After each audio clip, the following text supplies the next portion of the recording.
Motors calls for a recall on over 2 million vehicles. And traffic may be backed up for local drivers in Hazleton. All this and more coming up on your 2 o'clock news. Live from the Channel 99 studios in the Hazleton Area Career Center with Carlos Paredes, Amber Veras. Sports with Shane Jordan. your 99 weather forecast with Christian Williams. This is your Channel 99 News. Good afternoon and welcome to your Channel 99 News. I'm your host, Amber Veras. And I'm Carlos Paredes. Anyone who will be traveling Broad Street should expect delays in traffic to be down to 1 lane in Hazleton and West Hazleton. Crews will be working on paving the section of Broad Street between Locust Street in Hazleton and Winters Avenue in West Hazleton. Once crews are finished paving that section, they will move between the Lehigh Valley Hospital in Hazleton to Poplar Street. Crews say they will be working on Broad Street only one section at a time, but the order of work may change if the workers on the railroad crossing on Poplar Street are still working. Downtown Hazleton will be done last, but crews say all paving will be done late June or early July. Sherman Mann of Schuylkill Haven was traveling north, Port Carbon St. Clair Highway, when his vehicle went into an embankment on the side of the road after hitting the embankment. The man's vehicle went airborne, then hit a mailbox. The vehicle traveled northwest into Don's Auto's parking lot, hitting a parked car. The vehicle stopped. Sherman Mann is suffering minor injuries after this two-vehicle accident on Sunday. Part-time police officer of Nescahoning, McAdoo Police Department, Stephen Hamenko, was involved in a deadly crash Monday night. State police say that Hamenko was driving toward Jim Thorpe with his lights and sirens on when he lost control of his vehicle, hitting a vehicle in oncoming traffic. Corolla Sowers of Hazleton was killed in the accident and her husband, Michael, was injured. State police are investigating if Hamenko was involved in a police chase. This has been the second deadly crash involving a police officer in our area this year. 2.4 General Motor vehicles were recalled Thursday because of a wiring problem. Most cars were older models built before the company's 2009's bankruptcy. There has been 13 accidents, 2 injuries, and thankfully no deaths. Due to these wiring problems, they may be causing brake lamp fails, causing the brake lights to either not come on when in use or to come on when not being used. Cruise control, traction control, electronic stability control, and panic braking assist operation could be disabled. The company has received hundreds of complaints. General Motors is taking $200 million for the cost of the repairs. A cab driver in Lycoming County had to drive himself to the hospital Thursday morning after being shot. Williamsport police are still investigating the shooting and searching for suspects. They've made a few trips to houses in the area. The man was shot in and took 2 people in for questioning. Still no answers, but the investigation continues. Anyone with information is asked to call police. Before we go to commercial break, let's take a quick look at the weather.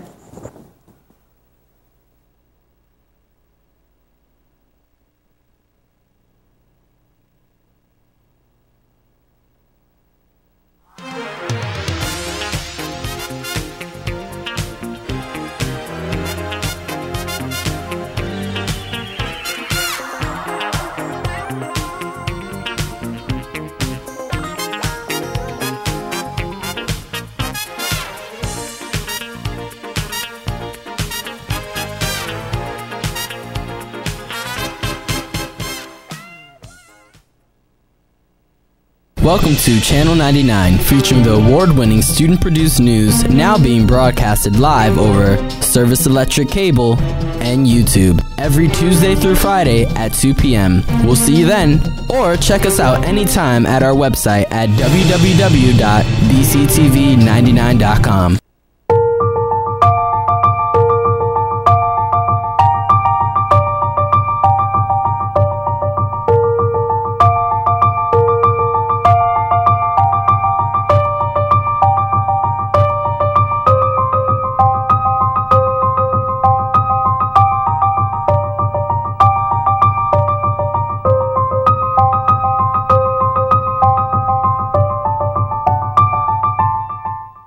Welcome to Channel 99, featuring the award-winning student-produced news now being broadcasted live over Service Electric Cable and YouTube every Tuesday through Friday at 2 p.m. We'll see you then, or check us out anytime at our website at www.bctv99.com. Around 11 o'clock a.m. on Thursday morning in Luzerne County, officials reported that a fire tore through a home. The fire was on the second home of a house where an elderly woman had lived and her daughter and 2 grandchildren. Everyone got out of the house at first, but the victim had gone back inside the burning home. Fire officials say that they tried to fight it through the thick smoke to save the woman, but they were too late. The fire is still under investigation. May 15, 1938, Hazleton police officer Ernest Valente was killed. This day is also National Police Officer Memorial Day. The whole police department, including Valente and officers from all surrounding cities, state police, and agents from State Attorney General's office and FBI were honored for their part in what is called Lower Third, Operation Rising Sun, which is the largest drug bust in the history of Hazleton. The results were 150 arrests, 64 different drug rings, and 35,000 packets of heroin taken off the streets within a 6-month period.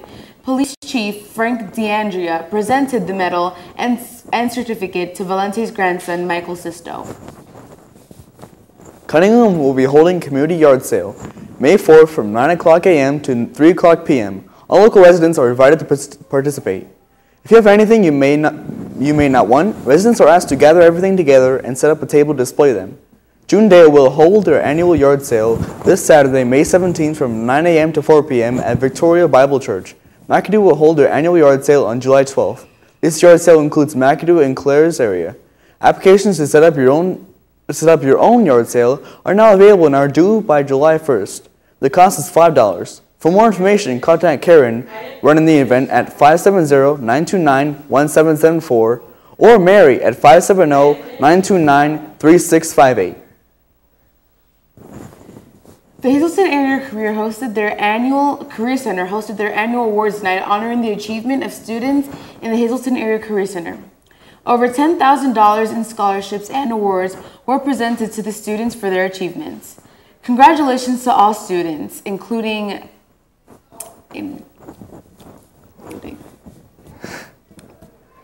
Well, yes, I did win an award last night. Oh, including congratulations, Carlos. Thank you.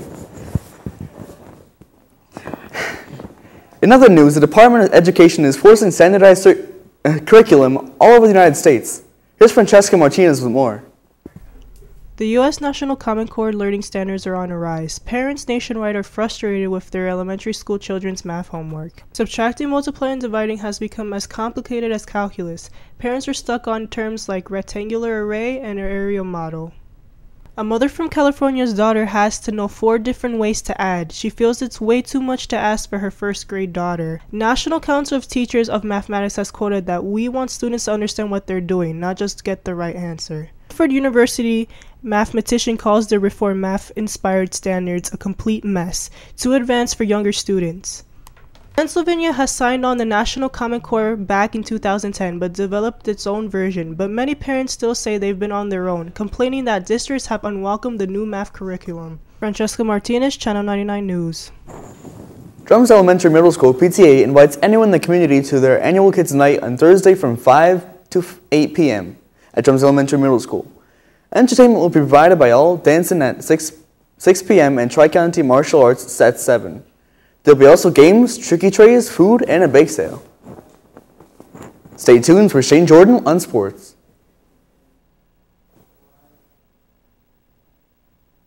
Welcome to Channel 99, featuring the award-winning student-produced news now being broadcasted live over Service Electric Cable and YouTube every Tuesday through Friday at 2 p.m. We'll see you then, or check us out anytime at our website at www.bctv99.com.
Oh, I'm going to...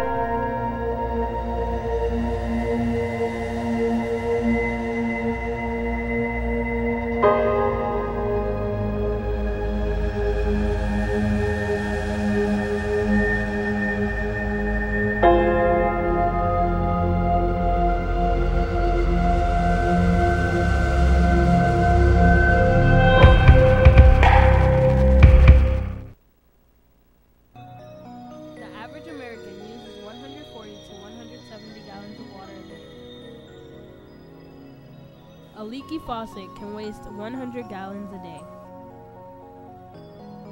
An average family of 4 uses 881 gallons of water per week just by flushing the toilet. Go to wateruseitwisely.com for more information and tips to save water.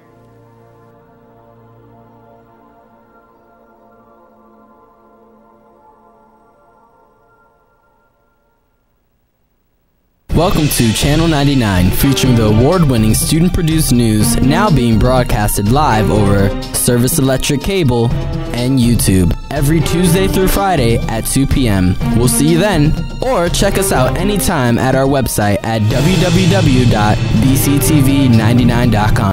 Hi, I'm Shane Jordan for BCTV Channel 99 News, and I'm here to give you some updates in sports. First, we're going to start with the NBA playoffs. When the Oklahoma City Thunder were down by 16 points and struggling to make any shot early in Game 6, they looked all but ready to fold up and head home for the series-deciding finale.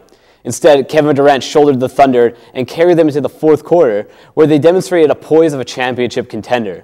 Durant had 39 points and 16 rebounds, and Oklahoma City advanced to the Western Conference Finals with a 104-98 victory over the Los Angeles Clippers in Game 6 last night. They will now face the Spurs in the Western Conference Finals. Now in the East, the doubts raised about the Indiana Pacers were more than justified. Then they were dissipated of the Washington Wizards shows that perhaps the Pacers have dismissed any and all dysfunction. Roy Hibbert revived himself in Game 2. Team defense smothered the way to win in Game 3. Paul George went off for 39 points in Game 4, and after an ugly Game 5, David West came up big in the clincher. After outsing the Wizards in 6 games, the Pacers quickly turned their attention to the champs. David West carried the Pacers, scoring 29 points Thursday night, and the Pacers blew a 16-point second-half lead, but pulled away late at a 93-80 win that outs the Wizards in 6 games. They will now go on to play the Heat in the Eastern Conference Finals. Changing the pace over to soccer, arguably the best player in the world, Lionel Messi, has improved his contract with FC Barcelona. Messi's current deal ends in June 2018 and contains a €250 million release clause, and those details are apparently set out to remain unchanged. But Spanish newspaper El Paz claims he will receive a pay raise from €13 million to €20 million next season. When you hear a player like Lionel Messi, who can give you a record 91 goals in all competitions last year and is en route to break the most goals scored in La Liga next season, I could see the reason for the pay raise. Now onto your district sports. The Lady Cougars softball teams has to forfeit 2 games because of using an ineligible player. The conference champions have to pay this penalty indefinitely. Also, their coach has been indefinitely suspended. Now coming up, we have Brianna with Cinema Spotlight.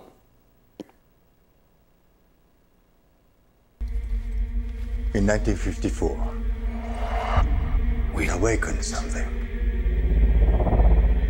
Well, there's nuclear tests in the Pacific. Not tests. They were trying to kill it.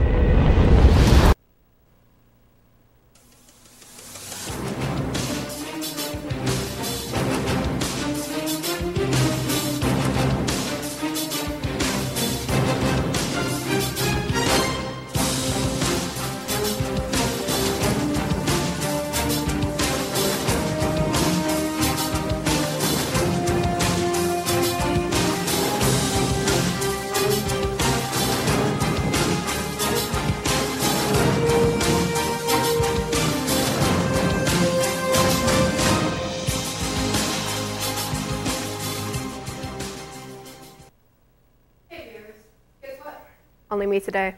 I know it's sad, but our dearest Alexa is off preparing for prom. It's a Friday, so you know what that means. Today we'll just be going over the movies in theaters and new release. In theaters we have The $1 Million Arm, Neighbors, The Amazing Spider-Man 2, The Other Woman, Captain America 2, The Winter Soldier, Rio 2, Heaven is for Real, and Divergent. So check those out soon. But coming in tonight, we have Godzilla. We all know the basic story, right? Hello. Giant lizard-like monster emerges from the ocean to terrorize a heavily populated city. But this story is different, having a twist. The American military is hiding something, or so Joe Brady is convinced. After his wife's death, his son, Ford, is forced to take leave from the Navy to come to Joe's aid after he's arrested for entering a restricted area in Japan, but soon are taken into custody after uncovering the secret, and soon the world finds itself in danger. Godzilla is such a classic, with remakes and additions to the series a constant part of its history. But with such incredible special effects and CG available today, a great new opportunity to refresh the story is open. It opens tonight, locally, so if you want some fun and away from the rainy weather we have, the theater would be a great place to head. Well, that's all from me today, but see you next time with more movie buffs on Cinema Spotlight. Bonjour, bienvenido. Hello, I'm Francis Tapia. It's May 16th, and welcome to Today in History.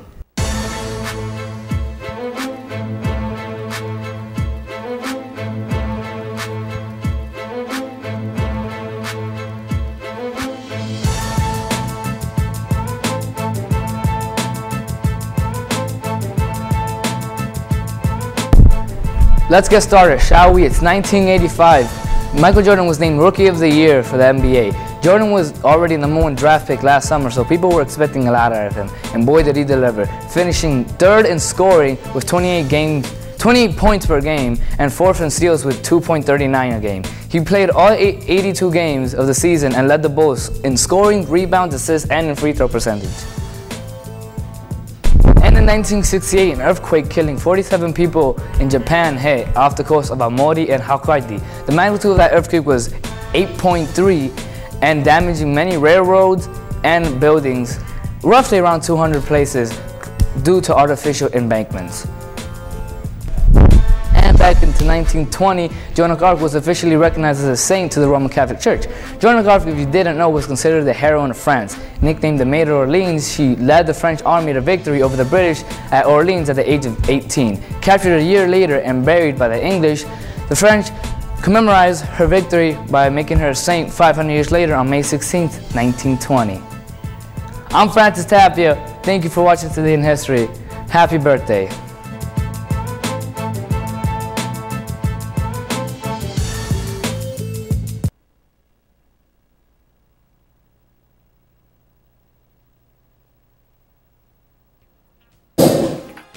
Welcome back to your Channel 99 News. I'm Christian Williams here with your weather forecast. I'm sure you're all excited for tonight, and if you're not sure what I'm talking about, happy prom day, everyone. Now, while prom is an exciting event, sadly it could be ruined for a few people by just a few drops of water, and today is a wet one. The temperature is 57 degrees with humidity at 93%, so make sure to protect your hair, ladies, and some guys. The rain showers going on now are going to continue throughout the night and maybe even a little into tomorrow. But when they die out, we'll have a 4-day span of sunshine.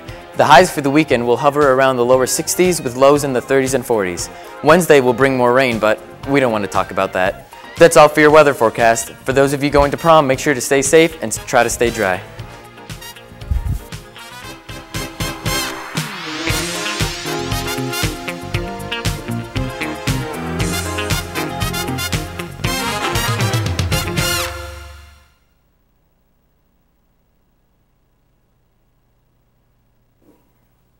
Thanks for tuning in, guys. Have a great weekend, and don't forget to tune in next Tuesday through Friday at 2 p.m. for an all-student produced show. Happy prom day, everybody.